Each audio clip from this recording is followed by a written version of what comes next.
guys, bersama saya lagi dalam Alright Noper Channel. So hari ini kita dikejutkan ya, satu kenyataan media,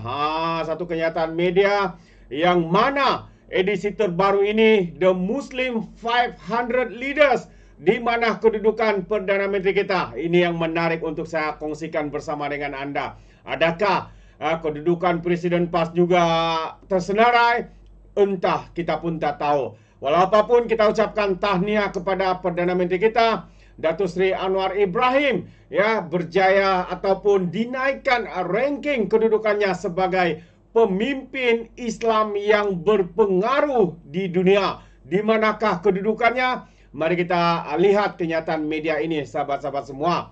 Tapi sebelum saya teruskan, jangan lupa juga untuk terus support Alright Noper Channel dengan cara tekan butang subscribe, like dan share. So, mari kita ikuti berita yang mengejutkan ini.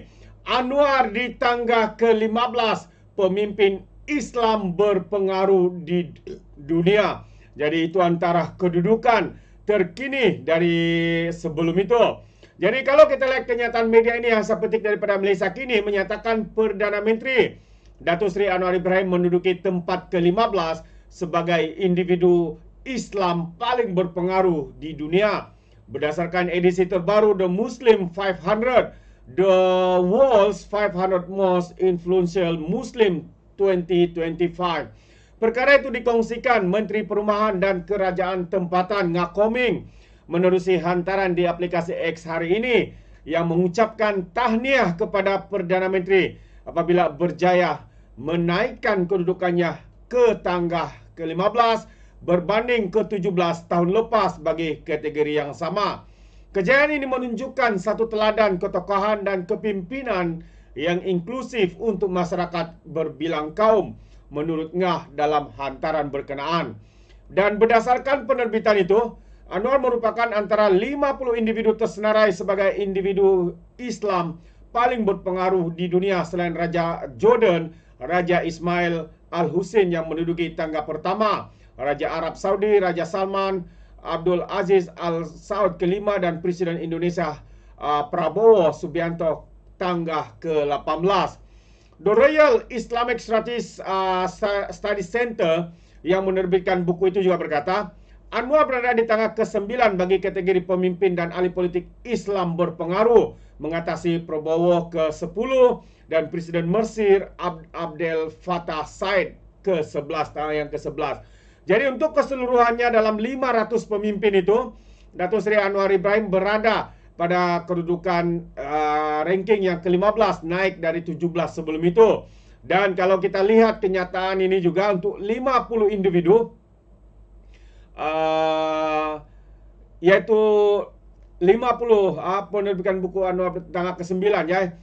Di Anwar berada di tangga ke-9 untuk kategori pemimpin dan ahli politik Islam berpengaruh. Ini satu lagi kategori, yaitu ahli politik pemimpin yang berpengaruh, politik Islam yang berpengaruh di dunia. Jadi Datuk Seri berada di tangga yang ke-9. Ini bukanlah satu kedudukan yang boleh dipandang enteng, sahabat-sahabat semua. Jadi kita ucapkan tahniah kepada Perdana Menteri yang sentiasa berjuang ya demi agama dan bangsa, walaupun sering dipertikaikan, walaupun difitnah oleh Presiden PAS. Katanya ya kerajaan hari ini mau menghapuskan Islam, mungkin karena mereka begitu terdesak dengan pengiktirafan yang sedang diberikan kepada pemimpin utama negara kita dan negara kita Malaysia.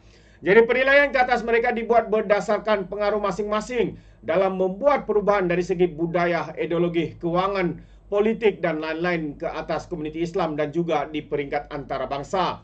Dalam pengenalan ringkas mengenai Anwar, penerbitan itu menyatakan Perdana Menteri lantang mengenai perjuangan rakyat Palestin dalam menghadapi kekejaman Israel. Dan katanya lagi, Anwar telah menjadi penyokong lantang hak Palestin untuk menentang kedudukan pertemuannya dengan menentang kedudukan. Dan pertemuan Datuk Seri dengan pegawai Hamas termasuk pemimpin Hamas yang dibunuh Allahyarham Ismail Haniyeh telah mendapat kritikan daripada Amerika Syarikat. Siaran media sosialnya yang menyampaikan ucapan takziah selepas pembunuhan Ismail Haniyeh juga telah diturunkan, yang mendorongnya untuk berkata, biar ini menjadi mesej yang jelas dan tidak berbelah bahagi kepada Meta. hentikan sikap pengecut ini dan berhenti bertindak sebagai instrumen rejim Zionis Israel yang menindas menurut penerbitan itu. Itu antara kenyataan daripada Perdana Menteri kita. Sekali lagi kita ucapkan tahniah ya kepada Datuk Seri Anwar Ibrahim yang turut menaikkan rankingnya, diiktiraf sebagai pemimpin Islam yang berpengaruh di dunia ini. Jadi tahniah sekali lagi. Dan sebelum saya akhiri, saya juga ingin memberikan satu lagi kenyataan terkini ya daripada Parti UMNO ya melalui presidennya iaitu Zahid Hamidi, yang mana katanya UMNO terus komited jaga kerjasama dengan parti dalam kerajaan perpaduan. Itu antara kenyataan daripada Zahid Hamidi. Dan juga diumumkan bahwa untuk PRU yang akan datang, UMNO, Barisan Nasional dan juga Pakatan Harapan akan terus bekerja sama, khususnya juga di PRN di Sabah yang akan diadakan pada tahun depan. Jadi UMNO komited untuk memperkukuhkan parti dan terus menjaga kerjasama baik antara parti-parti dalam kerajaan, kata presidennya iaitu Ahmad Zahid Hamidi. Timbalan Perdana Menteri yang juga Menteri Kemajuan Desa dan Wilayah itu dalam hantaran di Facebook malam tadi berkata, perkara ini kerana perpaduan merupakan kunci kekuatan bagi parti untuk menghadapi cabaran. Zahid berkata, perkara itu antara yang ditekankan dalam mesyuarat Majlis Kerja Tertinggi UMNO yang berlangsung di Menara Dato' On, Pusat Dagangan Dunia di Kuala Lumpur malam tadi. Menyentuh sidang parlimen yang akan berlangsung pada 14 Oktober ini, Ahmad Zahid berkata, fokus utama UMNO adalah untuk memastikan aspirasi rakyat dapat dipenuhi. Katanya, marilah kita berganding bahu berhikmat demi mencapai matlamat dan kejayaan yang lebih besar. Jadi, Ahmad Zahid juga mengucapkan penghargaan kepada semua pihak yang telah bekerja kuat membantu pada PRK Dun Mahkota baru-baru ini yang membuktikan kemampuan UMNO untuk bangkit dan meraih kejayaan. Pada 28 September, BN berjaya mempertahankan kerusi Dun Mahkota dengan majoriti lebih besar selepas calonnya Syed Hussein Syed Abdullah memenangi PRK berkenaan menewaskan calon daripada Perikatan Nasional. Dan Syed Hussein yang juga Ketua Pemuda UMNO Keluang menang dengan majoriti 20,648 selepas meraih 27,990 undi berbanding Muhammad Haizan dengan 7,347 undi sahaja.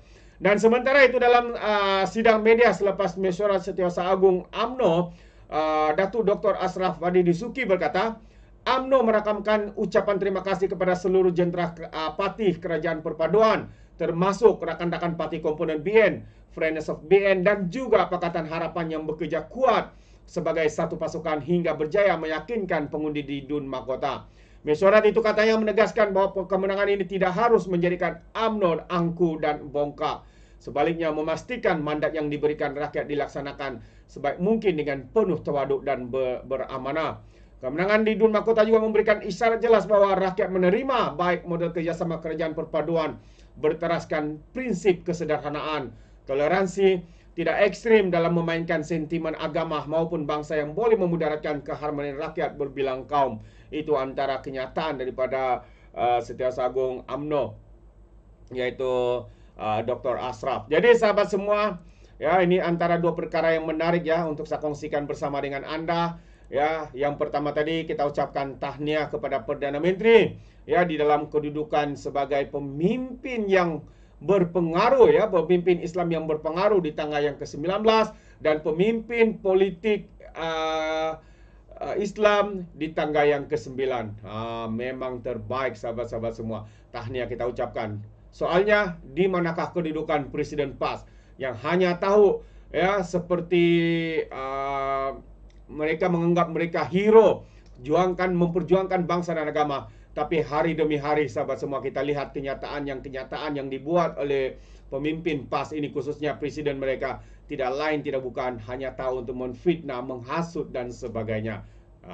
Jadi itu pandangan saya sahabat semua ya berkaitan dengan beberapa isu yang saya kongsikan bersama dengan anda tadi. Sekiranya anda juga ya mau berikan sebarang komen, pandangan ataupun seirama dengan apa yang saya katakan tadi ya, anda boleh berikan komen di dalam ruangan komen. Terima kasih. Izinkan saya untuk mengundurkan diri dan seperti biasa peribahasa mengatakan, tak apa pun kangkap, 2 ton keinginan. Dalam bahasa Melayunya, tepuk dada, tanya selera. Sekian saja daripada Alright Dapat Channel. Kita berjumpa lagi. Bye-bye.